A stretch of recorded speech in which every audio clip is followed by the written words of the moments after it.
Bismillahirrahmanirrahim. So I'll start today's lecture that's about radioactive decays, and the first one that we'll be discussing here is alpha decay. As we know that a nucleus is stable as far as the N and Z number remains to a certain limit, and the nuclear stability mostly depends upon the N and Z combination. If N equals Z, usually for lighter nuclei, that generates extra stability in a nucleus. But if we look at the nuclear stability graph, as we can see here, these black dots here, as we know it very well, we have been discussing this graph since the beginning. This Z equals N line is called the symmetry line, where the number of protons is equal to number of neutrons. And we can very well see for nuclei that are lighter than 50, which have a Z that is smaller than 50, a proton number smaller than 50, nuclei are usually stable for N equals Z. But if we keep on increasing the proton number more than that, then the nuclear stability shifts mostly towards the neutron side. It tends to have more neutrons than the number of protons, and we very well know that it's because the nuclear force itself, the strong force itself, is a short range force, whereas Coulombic repulsion is a long range force, and that exists between protons. So that gets adding up inside the nucleus because of so many positive protons until there's a time that it starts affecting the nuclear stability or the nuclear potential, and it cannot really remain bound, or it cannot remain stable with so many protons. So then what happens? Nature shifts itself to having more N than Z. Nature shifts itself to having more number of neutrons than number of protons. ठीक है, होता क्या है कि ये जो symmetry line है, यहाँ पर नंबर ऑफ प्रोटॉन्स और नंबर ऑफ न्यूट्रॉन्स बराबर है, लेकिन ये जो ब्लैक डॉट्स हैं ये आपको स्टेबल न्यूक्लियाई दिखा रहे हैं. ठीक है, ये देखिए, ये ब्लैक डॉट्स जो हैं ये बिल्कुल सिमेट्री लाइन पर लाए कर रहे हैं. कब तक? जब तक कि Z नंबर 50 नहीं हो जाता, वहाँ से हटना शुरू हो गए, लेकिन बल्कि उससे थोड़ा सा पहले से सिमेट्री लाइन अलग होती जा रही है और जो स्टेबल न्यूक्लियाई हैं वो अलग होते जा रहे हैं. रीज़न क्या होता है हम डिस्कस कर चुके हैं कि न्यूक्लियर फोर्स एक शॉर्ट रेंज फोर्स होती है, थोड़े ही फासले तक, फ्यू फेम्टोमीटर्स, 2 फेम्टोमीटर के फासले तक ये इफ़ेक्टिव होती है. तो सिर्फ जो नेबरिंग न्यूक्लियॉन्स हैं उन पर इफ़ेक्टिव होती है, जबकि उसके ऑपोजिट अगर हम देखें, उसके कंट्रास्ट में हम देखें तो जो कूलम्बिक रिपल्जन है वो एक लॉन्ग रेंज फोर्स होती है, और वो आसपास के जो सारे प्रोटॉन्स हैं न्यूक्लियस के अंदर उन पर इफेक्टिव होती है. तो इस रिपल्जन की वजह से न्यूक्लियस में अगर ज़्यादा प्रोटॉन्स हों तो वो अनस्टेबिलिटी की तरफ जाता है. तो नेचर का खुद को स्टेबल करने का तरीका ये है कि ज़्यादा न्यूट्रॉन्स होते हैं ऐसे न्यूक्लियाई में जिनमें प्रोटॉन्स का नंबर एक ख़ास नंबर से बढ़ जाए, एक ख़ास हद से बढ़ जाए, उसमें ज़्यादा नंबर ऑफ़ न्यूट्रॉन्स होते हैं और कम नंबर ऑफ़ प्रोटॉन्स होते हैं. ठीक है, तो अब क्या है कि ये हमें नज़र आ रहा है कि जो ब्लैक डॉट्स हैं ये कहाँ तक जा रहे हैं. जो स्टेबल न्यूक्लियाई हैं ये हमें नज़र आ रहा है, ये ऑलमोस्ट कहीं 135-36 तक रफली हमें नज़र आ रहे हैं. ठीक है, उसके बाद ये हमें नज़र आना बंद हो गए हैं. ठीक है, तो उसके बाद ये हमें नज़र आना बंद हो गए. इसका क्या मतलब है कि इस नंबर से आगे कोई स्टेबल न्यूक्लियाई एग्जिस्ट नहीं करते. ठीक है, यानी चाहे आप उसमें नंबर ऑफ न्यूट्रॉन्स देखें, ये लाइन वाई एक्सिस की तरफ शिफ्ट होती जा रही है, जो स्टेबिलिटी वाले न्यूक्लियॉन्स की लाइन है ये वाई एक्सिस की तरफ शिफ्ट हो रही है. इसका मतलब है नंबर ऑफ न्यूट्रॉन्स बढ़ते जा रहे हैं, नंबर ऑफ प्रोटॉन्स कम होते जा रहे हैं. द लाइन्स कैरिंग स्टीपर, तो इसका मतलब वाई की वैल्यू ज़्यादा तेज़ी से बढ़ रही है बनिस्बत एक्स की वैल्यू के. ठीक है, एक वक्त आया कि we don't see any more black dots. ठीक है, दैट शोज़ कि हमारे पास मज़ीद स्टेबल न्यूक्लियाई मौजूद नहीं है.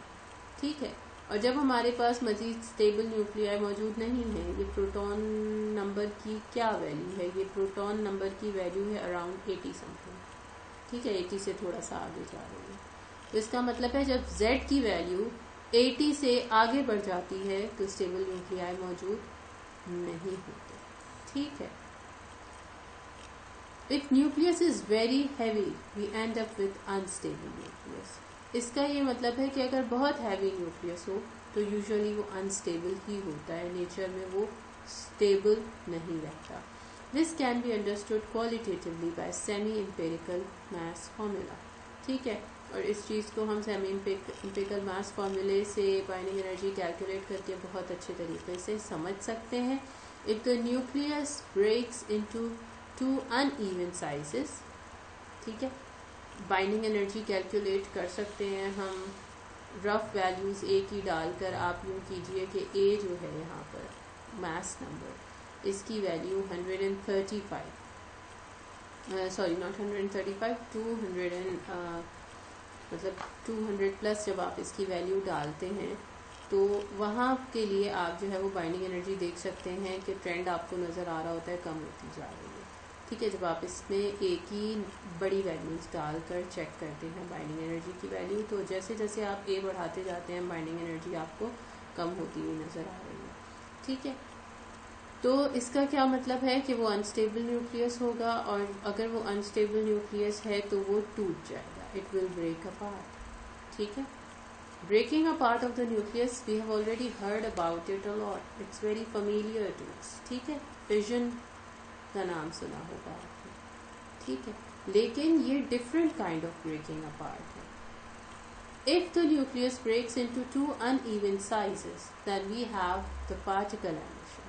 अगर न्यूक्लियस 2 इनकम्पेरेबल साइजेस में टूट रहा है तो फिर हमारे पास पार्टिकल एमिशन होती है, यानी अल्फा पार्टिकल एमिट होता है न्यूक्लियस के अंदर से, या बीटा पार्टिकल एमिट होता है। लेकिन अगर 2 फ्रेगमेंट्स बन जाते हैं जो कंपेरेबल साइज के हैं तो उसको हम फिजन कहते हैं, ठीक है। तो फिजन में और अल्फा में क्या फ़र्क है कि size is not comparable, that's why it's not included in fission basically, ठीक है।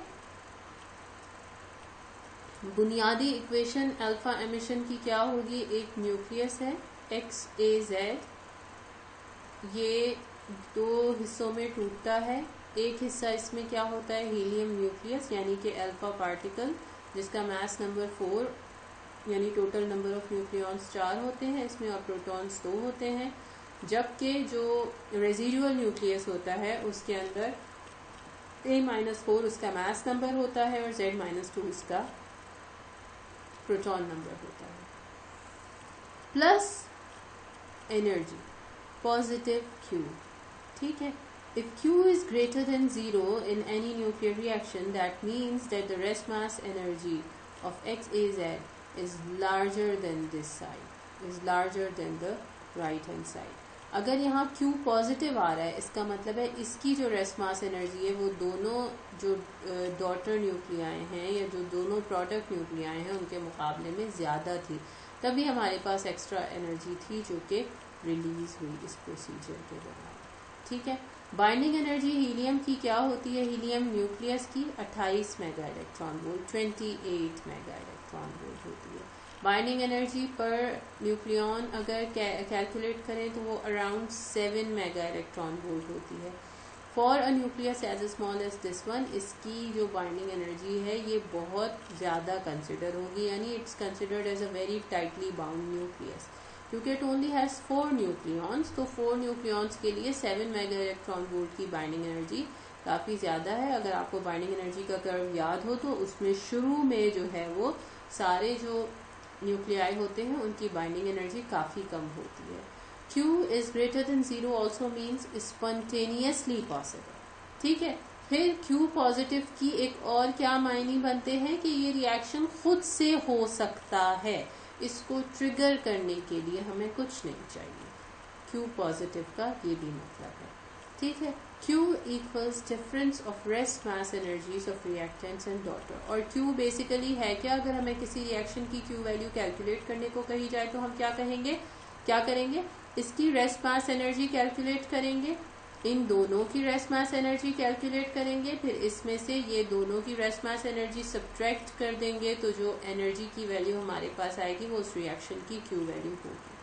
ठीक है, यानी mass of A XAZ minus mass of YA minus 4Z minus 2 minus mass of helium nucleus। ठीक है, और जाहिर है आपको पता है कि उसको मास एनर्जी यूनिट्स में करने के लिए हम c² से मल्टीप्लाई करते हैं, जिसकी वैल्यू होती है 931.4 मेगा इलेक्ट्रॉन वोल्ट। ठीक है, अगर आप बीटा स्टेबिलिटी चेक करना चाह रहे हैं उस न्यूक्लियस की, ठीक है, तो हम क्या कर सकते हैं, एक्सेल शीट यूज करके एक ग्राफ प्लॉट कर सकते हैं।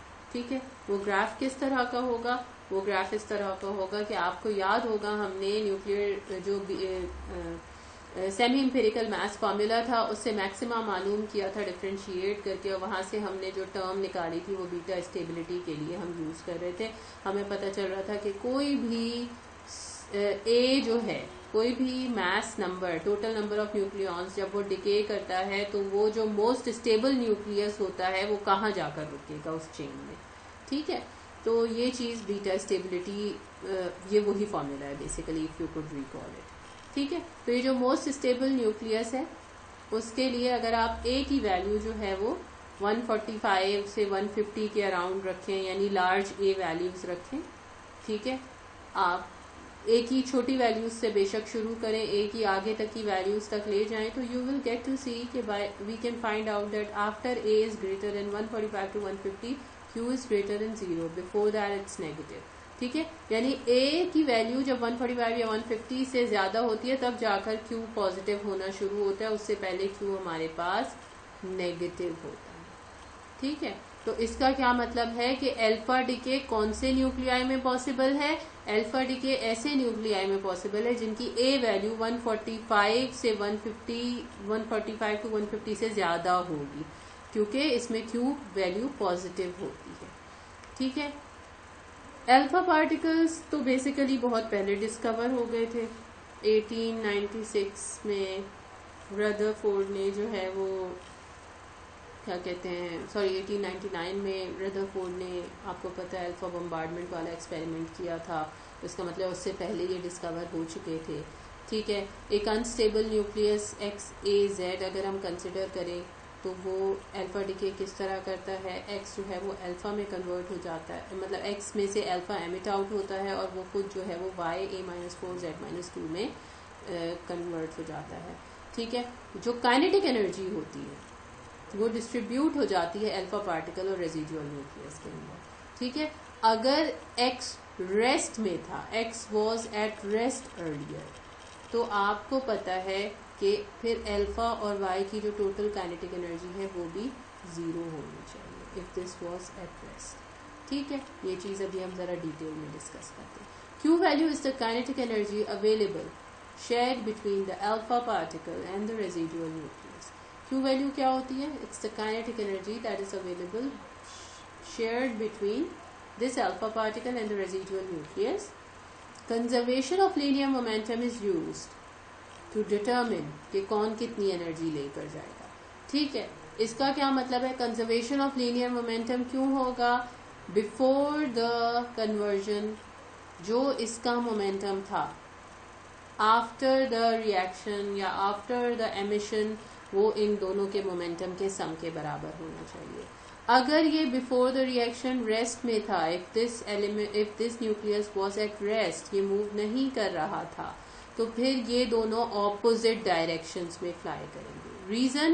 रीजन ये है कि अगर इन दोनों के मोमेंटम का मैग्नीट्यूड सेम होगा, डायरेक्शन ऑपोजिट होगी, तभी ये दोनों 0 मोमेंटम देंगे। ठीक है, ये तो हो नहीं सकता कि दोनों जो है अल्फा का मोमेंटम भी बिल्कुल 0 हो जाए और रेजिडुअल न्यूक्लियस का मोमेंटम भी 0 हो जाए। आपको पता है कि रिकॉइल एनर्जी होती है, ठीक है ना, लेकिन होगा क्या कि वो इस तरह होगा कि अल्फा का जो मोमेंटम होगा that will be entirely opposite to the momentum of the residual nucleus. ठीक है, तो इसका क्या मतलब है कि P of daughter element is equal to P of alpha, यानी momentum of the daughter nucleus is equal to momentum of alpha nucleus, और इन दोनों को हम P से रिप्रेजेंट करा लेते हैं, सिंपल P से हमने सबस्क्रिप्ट ड्रॉप कर दिया है यहाँ पर। ठीक है, और ये हमें पता है कि डायरेक्शन जो है वो पीटी की वो एंटायरली ऑपोजिट है पी अल्फा की। तो इस इक्वेशन को हम किस तरह लिख सकते हैं काइनेटिक एनर्जी के लिए? काइनेटिक एनर्जी के लिए हम ये लिख सकते हैं कि जो टोटल क्यू वैल्यू हमें मिल रही है, यानी टोटल जो एनर्जी हमें मिल रही है इस रिएक्शन के नतीजे में, वो सम है इन दोनों की काइनेटिक एनर्जीज का। यहाँ से we have taken out P S common because we have already said that if this whole calculation is for the case when the alpha emitter is at rest, alpha emitter move नहीं कर रहा, ठीक है। तो p square upon 2 को हमने common ले लिया and we are left with m alpha यानी mass of alpha particle plus mass of daughter divided by m of alpha md is equal to q, ठीक है। मजीद हम क्या कर रहे हैं, मजीद हम इसको थोड़ा सा सॉल्व आउट कर रहे हैं, ठीक है।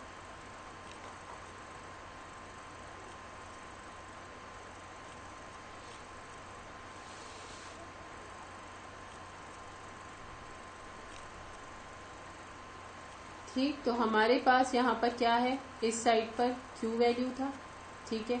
इसको हमने क्रॉस मल्टीप्लाई करा दिया, ठीक है। We have cross multiplied it, so finally we are left with K of alpha particle is equal to P square upon 2m alpha, ठीक है। ये m अल्फा हम यहाँ ले जाएंगे, सही है। हमने इसको क्रॉस मल्टीप्लाई कराया है, जब क्रॉस मल्टीप्लाई कराया तो m अल्फा md ऊपर आ गया, m अल्फा प्लस md नीचे आ गया, ठीक है। और इस साइड पर हमने पी स्क्वायर अपॉन 2 को छोड़ा, ठीक है। फिर हम एम अल्फा को इस साइड पर ले गए पी स्क्वायर अपॉन 2 के साथ, तो ये हो गया P square upon 2m alpha. उस साइड पर अभी भी क्या मौजूद है, Q M D upon M alpha plus M D, ठीक है। Q M D upon M alpha plus M D. अब ये जो एम डी है, mass of daughter element, this should be proportional to a minus 4, ठीक है। ये almost किसका फंक्शन होगा, ये a-4 का फंक्शन होगा, क्योंकि जो ओरिजिनल न्यूक्लियस था हमारे पास जिसमें से अल्फा एमिशन हुई है उसमें से 4 न्यूक्लियॉन्स निकल जाएंगे, तो इसलिए हम इसकी जगह पर a-4 लिख रहे हैं, ठीक है। जब हम बाइंडिंग एनर्जी लिख रहे होते हैं बेसिकली, जैसे हमने यहाँ पर लिखी है, ये देखिए, तो this mass is proportional to the number of nucleons, this mass is also proportional to the number of nucleons and this mass is also proportional to the number of nucleons, ठीक है। तो इसीलिए हमने इस md की जगह number of nucleons he direct लिख दिया है कि a-4, ठीक है। और नीचे हमारे पास क्या आ जाएगा, mass of alpha plus mass of daughter nucleus, यानी अल्फा पार्टिकल्स के अंदर जो 4 न्यूक्लियॉन्स हैं, अगर हम उनको डॉटर न्यूक्लियस के नंबर ऑफ न्यूक्लियॉन्स में वापस ऐड कर दें तो हमारे पास कौन सा मास आ जाएगा, हमारे पास जो ओरिजिनल अल्फा एमिटर है उसका मास आ जाएगा, जो पेरेंट न्यूक्लियस है उसका, ठीक है। ये हमारे पास इस तरह आई है, प्रोपोर्शनैलिटी की इक्वेशन आई है, ठीक है, कि Q M D upon M alpha plus M D is equal to Q into a-4 upon 2। यही चीज हम इस तरह भी लिख सकते हैं, q into 1-4 upon a, we have simply taken out a as common, ठीक है। हमने a कॉमन ले लिया है ब्रैकेट से और उसको सिंप्लीफाई किया। तो k ऑफ डॉटर हम किस तरह लिख सकते हैं, ये हमने k ऑफ अल्फा लिखा था, ठीक है। यानी इस इक्वेशन में से हमने अल्फा को आइसोलेट कर दिया था। अब सेकेंड स्टेप में हम d को, मास ऑफ डॉटर एलिमेंट को आइसोलेट कर रहे हैं, ठीक है। तो ये हमारे पास इक्वेशन बन गई। यानी अगर आपके पास Q वैल्यू कैलकुलेट करने को आती है और काइनेटिक एनर्जीज गिवन है, you will be using this approach. अगर आपके पास काइनेटिक एनर्जीज गिवन है, अगर आपके पास Q वैल्यू गिवन है और काइनेटिक एनर्जीज कैलकुलेट करने को आती है, then you will be using this approach again. We can measure the energy of the alpha particle. इसका क्या मतलब है, अब इस पूरे जो हमारे पास मैथमेटिकल फॉर्मुलेशन है, इसमें क्या चीज आसानी से मेजर की जा सकती है। K ऑफ अल्फा अगर हम मेजर कर लें तो हमें Q वैल्यू के बारे में इंफॉर्मेशन मिल जाएगी। Why not KD, because KD is usually the part of मतलब KD यूजुअली जब भी हम एलिमेंट को यूज कर रहे होते हैं वो किसी न किसी फॉइल का पार्ट होता है या किसी न किसी टारगेट चिप का पार्ट होता है, ठीक है। So it is basically bound by many other atoms and molecules, तो उसके अपने मसाइल होते हैं। There are many factors that you have to consider. सबसे आसान तरीका क्या है कि वो जो फ्री मूविंग अल्फा पार्टिकल है जो हवा में भागता जा रहा है, हम उसकी किसी तरह काइनेटिक एनर्जी मेजर कर लें और उस काइनेटिक एनर्जी से हमें उस रिएक्शन की Q वैल्यू का अंदाजा हो जाता है, ठीक है। A = 200 के लिए रफली, क्योंकि आपको पता है कि हैवियर न्यूक्लियाई में ही अल्फा डिके होता है, तो अगर A = 200 के लिए मैं यही कैलकुलेशन रफली करूं तो मुझे क्या पता चलता है, मुझे ये पता चलता है 98% of the energy is basically taken by the alpha particle. ठीक है, 2 × 49/50 आ जाता है। तो 98% of the energy will be taken by the alpha particle and 2% of the energy is taken by the recoiling nucleus. Alpha particle is lighter as compared to the recoiling nucleus. Alpha particle is free as compared to the recoiling nucleus. तो इसलिए उसके पास 98% energy जाती है, जबकि क्योंकि ये bound होता है बहुत सारी इंटरमोलिकुलर फोर्सेस के दरमियान, तो इसके पास कम ही आती है। सो K alpha can give a measure of the Q value of the reaction. अब आते हैं, देखते हैं हाफ लाइफ। ठीक है, इसमें कुछ टर्मिनोलॉजीज हैं जो मैंने एक्सप्लेन नहीं की, जो आप बचपन से पढ़ते आए हैं, तो उम्मीद है आपको उनका पता होगा। अगर नहीं पता तो चले मैं क्विकली बता देती हूँ आपको। पहली टर्मिनोलॉजी है आपके पास डिके कांस्टेंट की। ठीक है, डिके कांस्टेंट या डिसइंटीग्रेशन कांस्टेंट क्या होता है तो मैं आपको बताती हूँ कि अगर आपके पास n radio active nuclides initially available है, ठीक है, if you have n radioactive nuclides that are initially available at time t,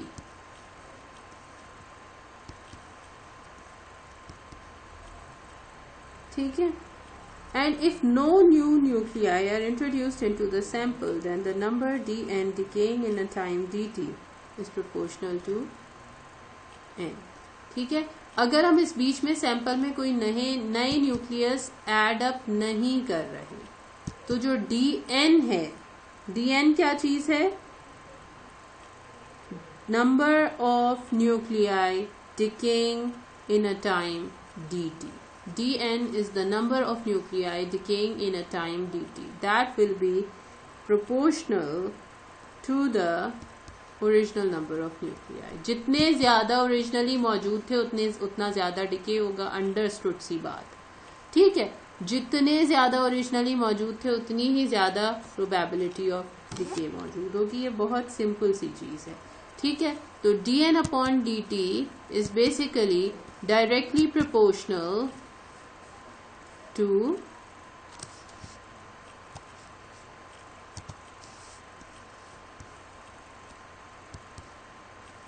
n। ठीक है, अब यहां से जब हम प्रोपोर्शनैलिटी हटा देते हैं, ठीक है, you know that mathematically whenever we remove a proportionality, तो हम क्या करते हैं, हम वहां पर कोई कांस्टेंट लगा देते हैं। तो dn/dt हमारे पास बराबर हो जाएगा लैम्डा n।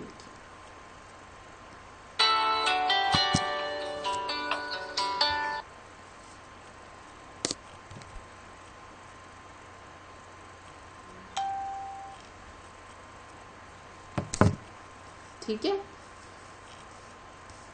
नेगेटिव साइन यहां पर आता है। ठीक है, नेगेटिव साइन जो है वो आपको ये शो कर रहा होता है कि the number of nucleons is basically decreasing as the time is elapsing. ठीक है, इसलिए यहां पर एक नेगेटिव साइन लगाना जरूरी होता है। दैट शोज के जैसे जैसे टाइम गुजरता जा रहा है ये जो क्वांटिटी है ये कम होती जाएगी। ठीक हो गया, तो dn/dt is equal to -λn। ये रेडियो एक्टिव डिके की बेसिक इक्वेशन होती है जो बचपन से लेकर आज तक आप लोग पढ़ते आए हुए होंगे, where lambda is known as the disintegration constant और द डिके कांस्टेंट। इस इक्वेशन की जो राइट साइड है, अगर मैं इसको थोड़ा सा रीअरेंज करूं बेसिकली, तो डिके कांस्टेंट को मैं डिफाइन कर सकती हूँ अपने लिए। डिके कांस्टेंट किस तरह डिफाइन हो जाएगा? -dn/dt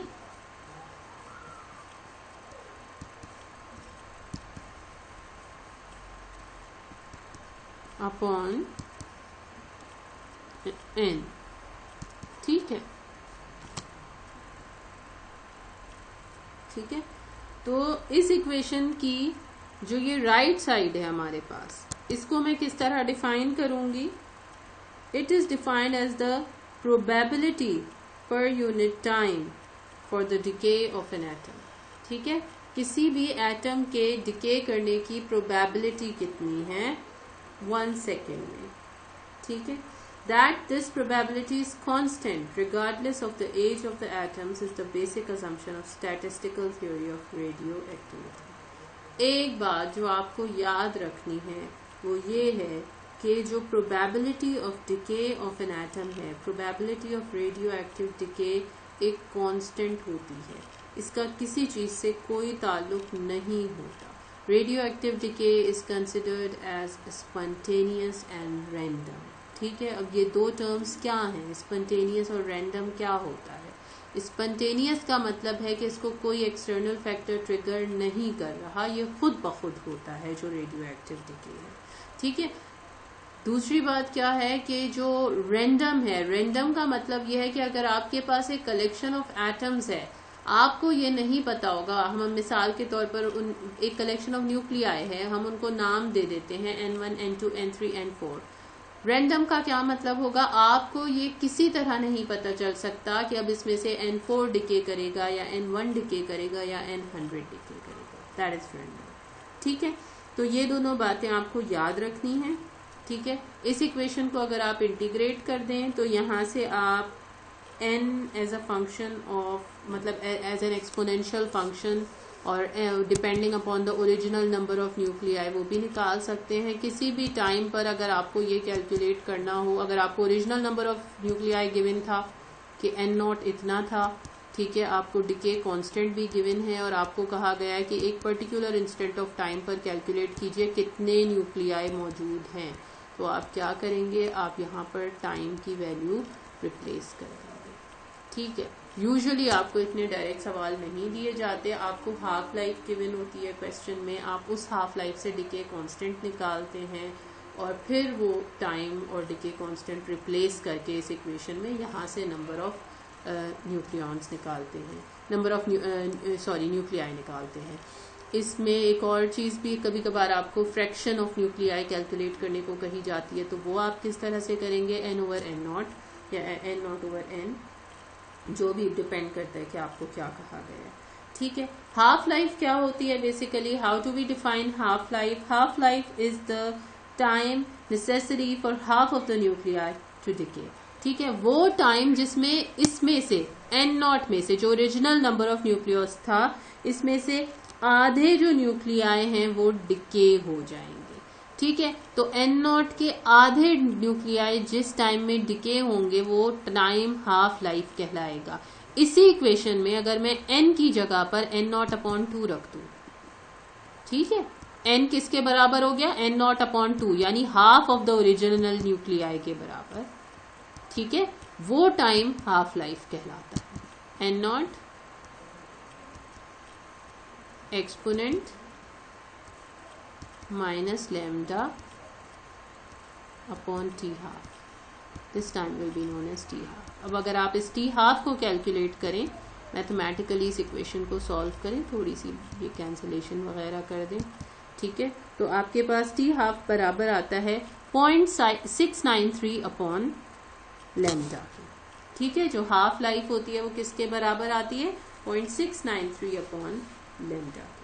ठीक है, इसी तरह आप मीन लाइफ टाइम भी डिफाइन कर सकते हैं। मीन लाइफ टाइम या उसको life time, only life time भी कहा जाता है, जिसको हम टॉ से रिप्रेजेंट करते हैं। ठीक है, दिस ग्रीक लेटर टॉ।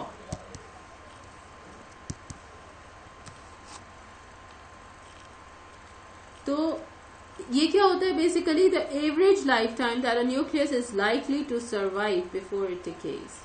कोई भी न्यूक्लियस जो एवरेज लाइफ जिंदा रहेगा डिके करने से पहले, वो टॉ होता है हमारे पास। ठीक है, the number that survive to time t is just nt। ठीक है, and the number that decay between time t and t plus dt is dn/dt। तो मीन लाइफ टाइम क्या हो जाएगा? आपका रेशियो हो जाएगा इन दो नंबर्स का। ठीक है, तो टॉ बेसिकली जब हम इसको कैलकुलेट करेंगे, हम किस तरह कैलकुलेट करेंगे टॉ को? tau will be the ratio of these two quantities. ठीक है, integral 0 to infinity t dn over dt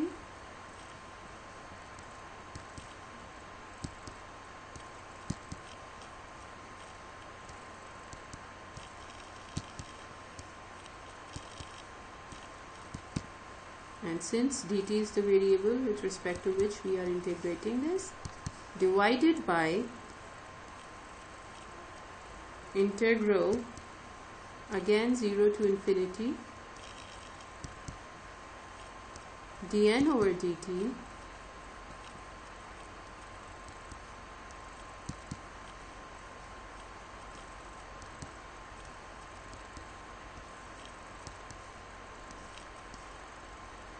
dt. When you solve this, you'll get the mean lifetime to be 1 over lambda, the reciprocal of the decay constant. ठीक है, जब आप इसको solve करेंगे तो आपके पास reciprocal of the decay constant or inverse of the decay constant आ जाएगा.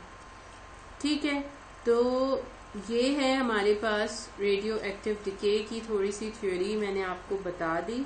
इसी तरह आप एक्टिविटी भी कैलकुलेट कर सकते हैं. एक्टिविटी किस तरह डिफाइन करते हैं हम? It is the rate at which the decay occurs in a sample. ठीक है, ये वो रेट होता है जिस रेट पर डिके अकर कर रहा है. हम इसको डिफाइन किस तरह करते हैं? हम इसको lambda into N of T के तौर पर डिफाइन करते हैं. ठीक है, lambda into N of T यानी this decay constant multiplied by the number of nuclei present at some particular instant of time, lambda into N of T. ठीक है, जब हम ये देखते हैं that gives us the activity. The initial activity at time t equals 0 will be lambda into n naught of course, क्योंकि at time t equals 0 जो number of nuclei मौजूद हैं वो n naught है.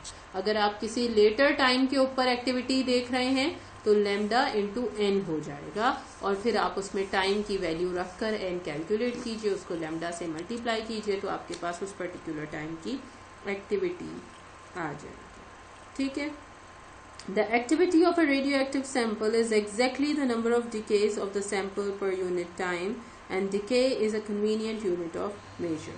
ठीक है, तो अब यूनिट्स की थोड़ी सी बात कर लेते हैं कि एक्टिविटी जो होती है वो बेसिकली हम किस में मेजर करते हैं?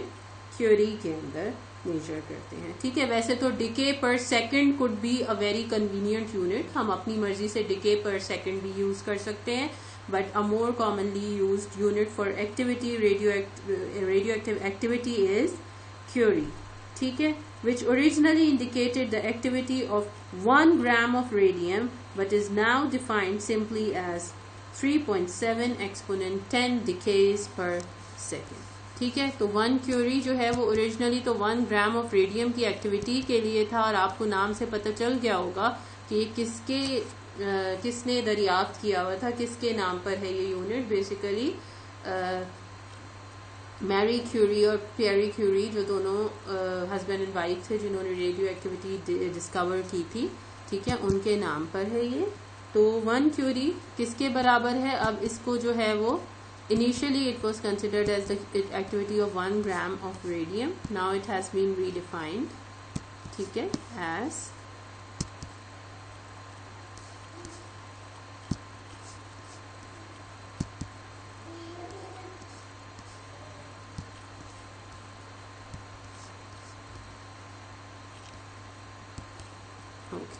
now it has been redefined as 3.7 exponent 10 decays per second.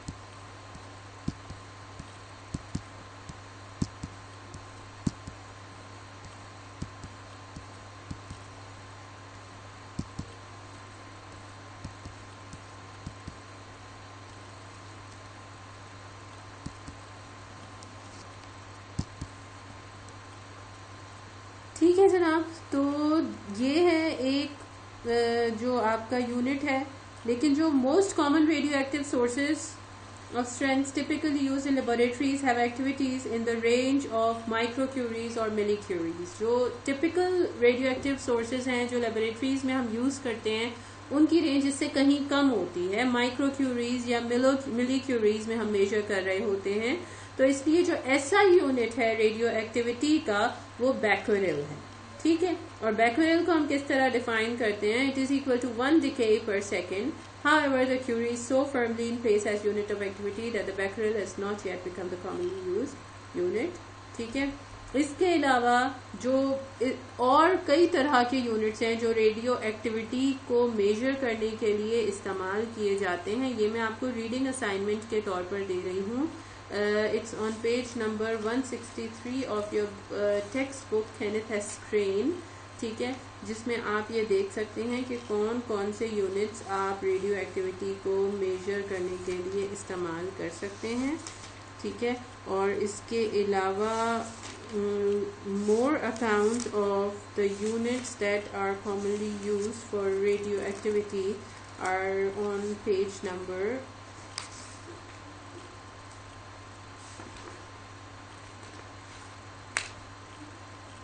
it's section 6.8 of your textbook Kenneth S. Crane, page number 184. तो ये सेक्शन आप लोगों को, you have to go through it, you have to study it and let me know if you have any questions about it.